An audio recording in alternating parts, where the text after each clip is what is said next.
The Boxing Day miniature has been revealed by Games Workshop, and at first I kind of thought it was a little bit boring, but it's kind of growing on me now.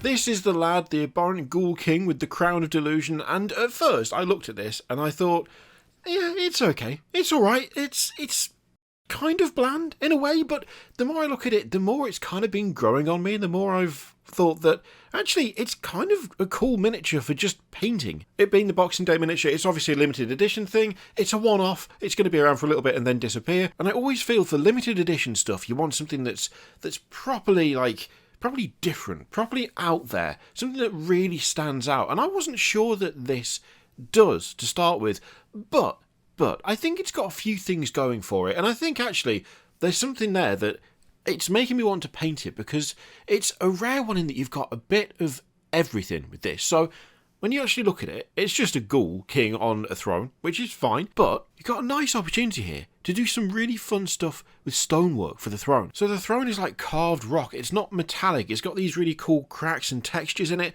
When I say textures, I'm not talking about the print lines that are all over the seat part of this, like the backrest. Those I assume will not be part of the final model.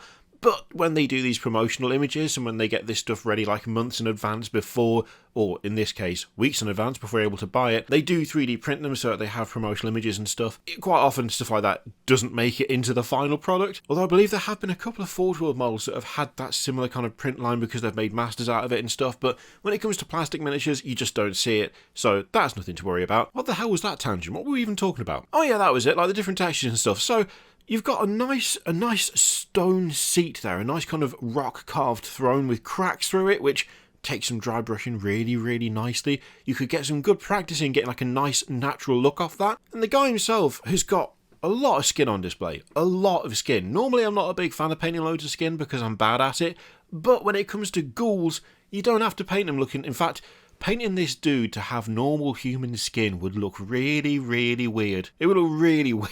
I mean, what would that even... Oh, wow. I kind of want someone to do that now. Not me, because it would look terrible. But if someone else did that, I wouldn't be mad at it. I'd like to see it. But you've got like a nice natural texture in the form of the skin that has some hair coming off it. So you've even got a little bit of a difference there. You've got proper full-on cloth in the form of a very ragged, battered cloak, which is attached to said Ghoul King with a bone through skin, which is absolutely horrendous. And also just a really nice detail. I like little details like that. Same thing with the loincloth. You've got a nice loincloth going down there as well. Very ragged, very textured. You've also got quite a bit of metal on the go in the form of the sword and the crown, which, by the way, I get very like Witch King vibes off that. It feels kind of Witch King-y to me, that crown. I think it's just like the central kind of spike being higher than the ones around it is giving me that impression, but again, I'm not mad at it, I quite like it. There's just a lot of nice textures going on this model. I feel like there's a really nice mix of different things for you to play with, different elements for you to get used to painting if you don't do a lot of like just standalone painting a model for the hell of it. I know a lot of people who only paint to get armies on the table, and in fact I myself was like that for a long time. I hated painting, it wasn't fun. Now I'm actually enjoying it and it's making me branch out and try different things, and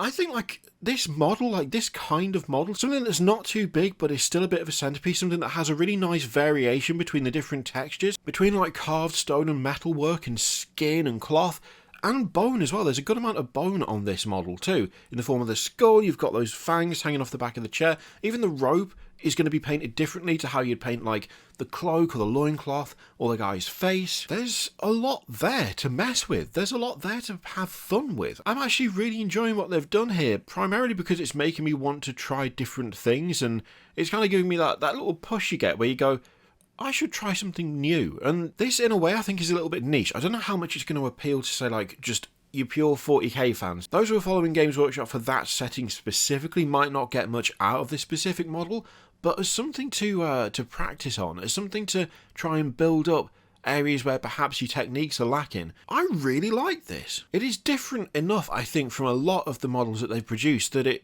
is going to feel like something special when you're painting it. It is going to feel like something that is not quite what you've done before.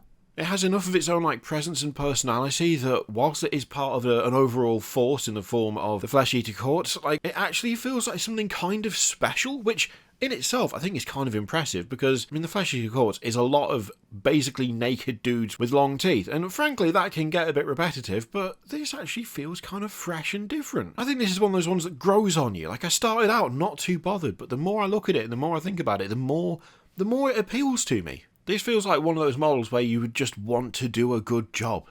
Let's be honest, there's some models that you get where you buy them, you put them together, you start painting them, and you realise very quickly that what you really want to do is not paint this anymore, and you just slam it out, and there you go, it's done, it's finished, you don't want to look at it, it's fine. I'm not getting that vibe from this. And as someone who is still trying to learn how to paint, that kind of speaks to me a little bit. The question is, what do you think? Is this something you're going to be picking up, or are you not too fussed? Would you have preferred there to be a 40k themed one? I'm saying that like most of you aren't here for that. What a daft question. Let me know what you think in the comments down below. In the meantime, feel free to click all the things, Patreon, video, subscribe, all that stuff. Click it if you like, don't click if you don't want to. And as always, there's an affiliate link in the description for Element Games, which you can use to support the channel if you'd like. I leave it in your capable hands. Thank you very much for watching. I'll see you next time.